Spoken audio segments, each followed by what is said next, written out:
Yeah, Coach, I know you're mixing things up with the wide receivers, trying to see who goes out there first, who goes out there second, stuff. How things been?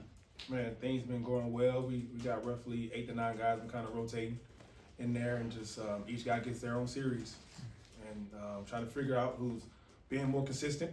Guys making the most plays, guys who can pick up the offense pretty well, and just be as consistent as possible. But it's good because now we have that competition, and you can see guys starting to try to get in there, steal some more reps, and jump in there. But guys have been great in regards to competing.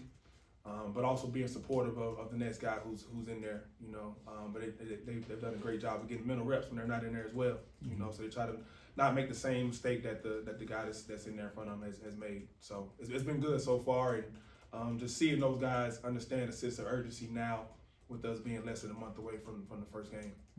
It looks like you got a lot of guys that can get open and catch it and stuff. Do you have a guy that could be a star, a guy that can make a difference, that could strike fear into the other team? Man, you would like to say all 8 of those guys, with 8 to 9 guys, can strike fear. But when you think about it, I mean, you look across the board. You got Chris Marshall, who's a prototypical ex receiver, 6'3", roughly around 215, and you got AJ Jordan, who's still kind of learning, but getting there. He's 6'5", 230.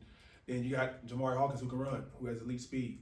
And then C.J. Brown, another guy that can run. And Ish, who's another guy that's smart and versatile guy. You can move around. And then not to mention, we just added, Jelani Watkins as well. So, I mean, anytime you got a guy that's a sub 10, 100 in the room and in the mix. And I think we got a few guys. And Courtney Crutchfield is starting to show up, and Donnie Papel. So it's kind of hard to say right now, but I do think we have a few guys who could emerge and be that receiver one for us. Now you guys track everything. How are you doing with drops? You're never satisfied as a coach. You go into a practice, you want to have as few drops as possible. We love to go a day with 0 drops. But we understand those happen. But we do have a catch chart. We have a catch chart, and we have a production chart that we tally every single day. I think the previous practice we might have had 8 drops. I think the one before that, I think we had 7. So you think about all the reps we get, and we chart routes on air. We chart every competition in practice. So if we can keep that number as minimum, as low as possible, then that's our goal.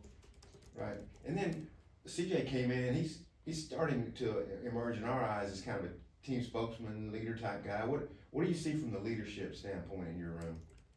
I think when I first got here in January, he was more of a lead by example guy. But now he understands that he's kind of like the vet in the room. He's going into his 3rd year here. Obviously a hometown kid, so he understands, like, man, this is a very important year for us, and he's a guy that's been here, so he understands the pride that he has playing for the University of Arkansas. So and with more confidence, he's starting to speak up more. He's starting to be more vocal. He's starting to bring the young guys along as well. And then you see it in this play as well. I think CJ's been pretty consistent throughout these first 5 practices for us. Anybody else that kind of has a stronger voice in that room, you think? Chris Marshall. And Chris is a guy that's kind of going to kind of sit back in the room and kind of sit back and watch. But he's a very smart player. He's done a great job of bringing along Crutch and bringing along AJ as well. But Chris is a guy that knows the offense, and he's a guy that we can move around. Same thing with CJ. Like, those guys are smart football players, and you can tell that Chris has played a lot of ball. He come in, he'll ask great questions, and typically he'll have some good answers for some things as well. But it's been pleasantly surprising to see Chris be as smart as he is, and how he can articulate and coverages and see what the DB does and all that stuff. How do you feel like Antonio Jordan's developed since the spring? Oh my gosh, it's night and day, for sure. Just his knowledge of the offense.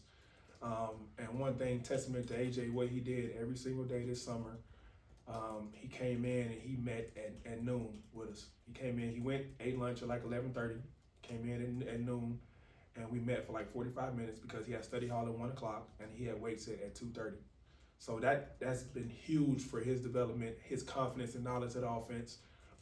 And he's made huge strides from spring until now, and it's shown. In the spring, he had several MAs because he was still kind of learning the offense and trying to process the information. But him coming in and meet with us every single day, one-on-one time, and it's been huge for AJ and his confidence.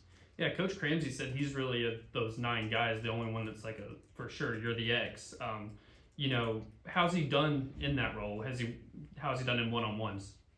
He's done pretty well. The thing we got to continue to work on with AJ is his pad level. Obviously, he's 6'5", so when those DBs get under his pads, at times we got to work on some pad level things with him. But he's willing to work on that. We just finished working some stuff post practice today on that. But he's a guy. He has such a huge catch radius. You throw it up, man, he's gonna find a way to come down with it. The kid just has natural ball skills, and that's something that myself or Coach Ramsey, Coach Silver, but we can't coach that size that he has.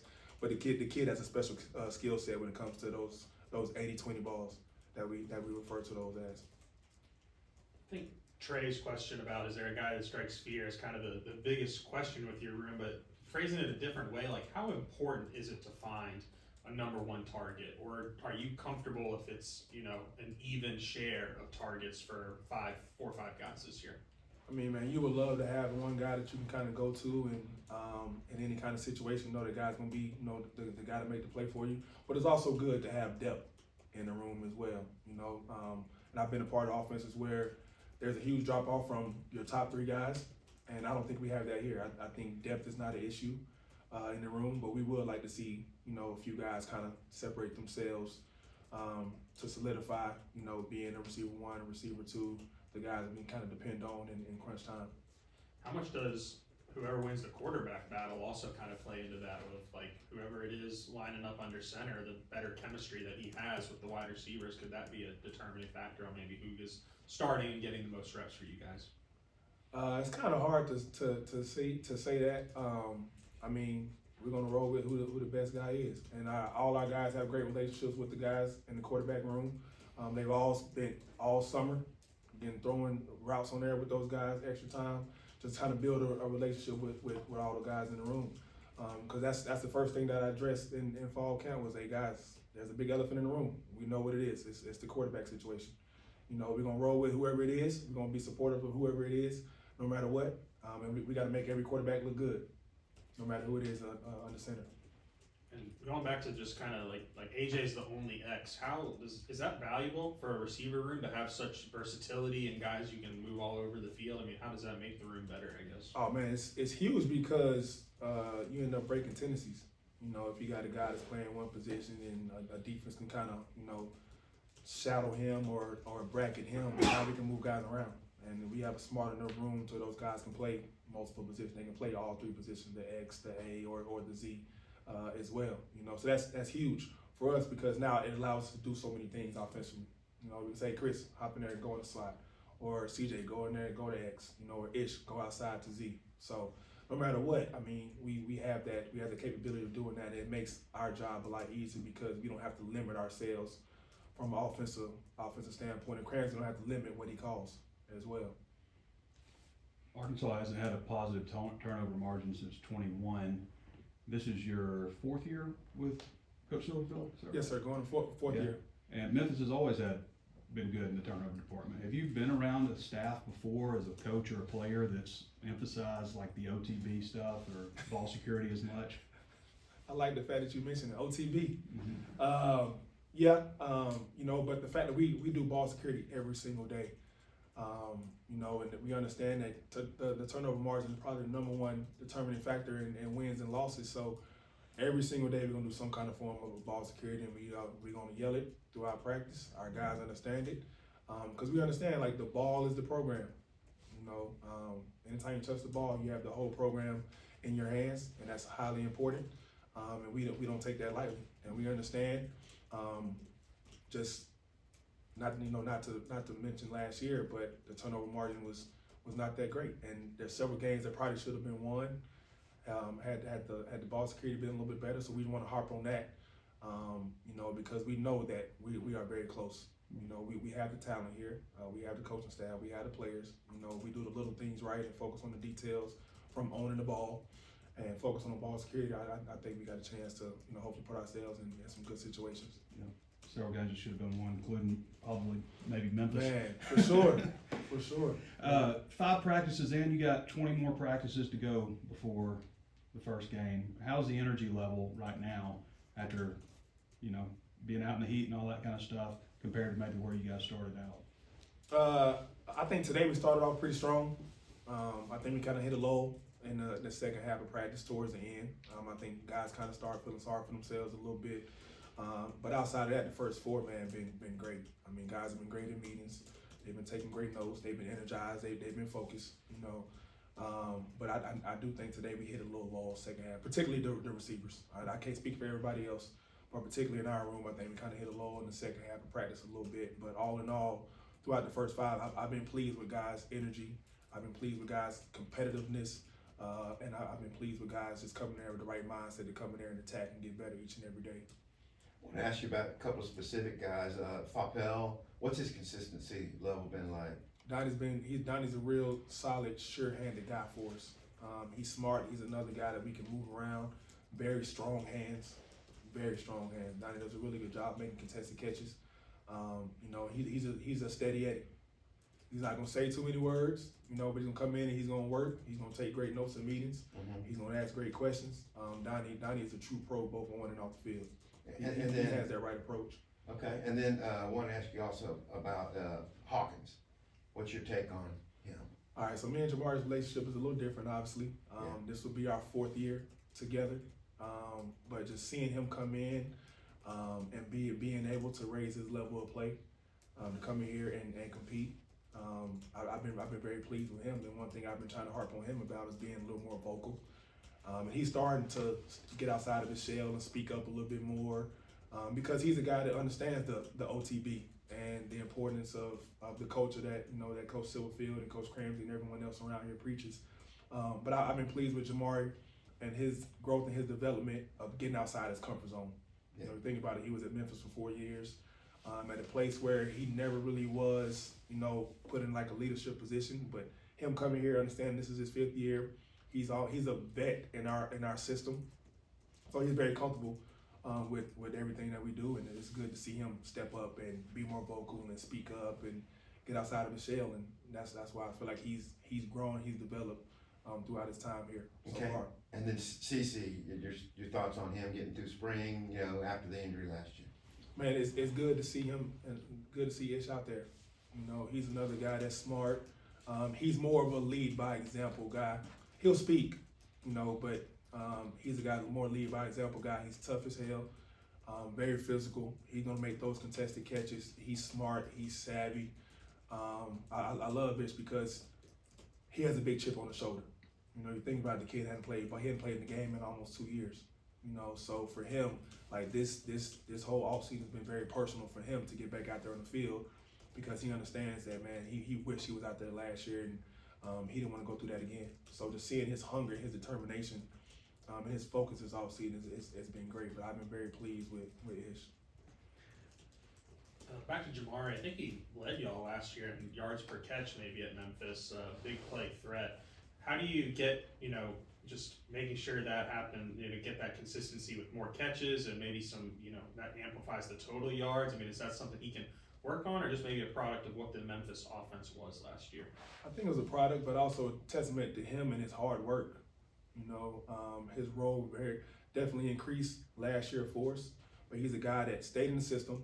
He was behind a couple guys, you know, but he was a guy that just stayed consistent. He worked his tail off, and you look at him now. You know, he's another guy that came in every single day. He got catches every single day. He meets with special teams every single day. You know, Jamari's a 4-phase special teams guy as well.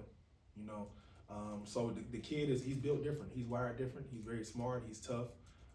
So it's been great seeing him just like overall develop. And with his vertical speed, man, it's a guy that we can use to threaten the field vertically, make some plays for us. A lot of his plays last year were some down the field stuff, and then we had some intermediate where he made some guys miss, and he got some yak and got upfield. You know, so just seeing him really start to come out of his shell and make them plays and see that confidence, you know, has been huge, because early on he lacked that confidence. I just want to get some more of your thoughts on 2 newcomers. You mentioned Jelani. What is it about him that maybe makes that track to football transition something that could, you know, have an impact for y'all? And then Jude Hall, someone that wasn't here in the spring. What have you seen from him, first impressions? All right, starting off with Jelani, he's a football player. I'll say that. You know, he's just not a straight line guy. Like, the kid has wiggle. He has really good change of direction there. He has really good ball skills. You see why he was highly recruited coming out of high school. And the fact that the kid is coming off the track, didn't do anything football related, and came in here and he's held his own, which has been very impressive. He's learning offense. He's texting us at night, asking questions. He's texting us, what can I do better? What's some things I need to improve on? What do I have on this route? So it means something to the kid. But he's a hell of an athlete. For a kid to come in, not do anything football related, and then hop in this summer, the second half of summer, and just kind of hit the ground running. Been very pleased with him, but he's more fluid and he's more elusive than what you think. You think a track guy is a straight line speed, but this Jelani is an actual football player with really good ball skills. And Jude? Jude, obviously Jude came in a little bit later, came in this summer. I think Jude is going to be really, really good. He's just underdeveloped right now. He needs to get in the weight room. He needs a year in the weight room to build some strength. But he has a huge catch radius. He's 6'5", sitting at roughly 200 pounds. So I do think Jude has a bright future. He just got to get in that weight room. Now had Jude been a mid-year enrollee, we'll be having a whole different conversation right now. But he's been here roughly 2 months. But once he gets in the weight room, he'll need a year of that. But he's gonna be really good for us. You said that Courtney Crutchfield's starting to show up. Just what does that look like? Oh man, it's pleasing to the eye because you remember that kid coming out of high school, highly recruited kid, all the talent in the world, but you see him maturing. I think we had the same conversation back in spring was we sat down and the thing with him is, can you take this serious? And I think Crutch has taken it more serious, and you see him starting to be more consistent and make more plays, having a better knowledge of the offense. Because he's very explosive. He also changed his body. He was a little heavy last year, above 200 pounds. We got him down to roughly about 185, 186 right now. So he's way more elusive. He's way more shifty. He got natural ball skills, and he's very, very explosive for sure. So it's just good seeing him to kind of put his name in the mix as well. So like I mentioned earlier with Chris kind of taking him under his wing and kind of help him learn the offense and kind of hold him accountable and do things like that. Because Crutch needs that, Crutch, he only understands, hard coaching. That's how he responds to hard coaching and guys hold him accountable, and you see him improving for sure. Coach, appreciate you. Yeah, man.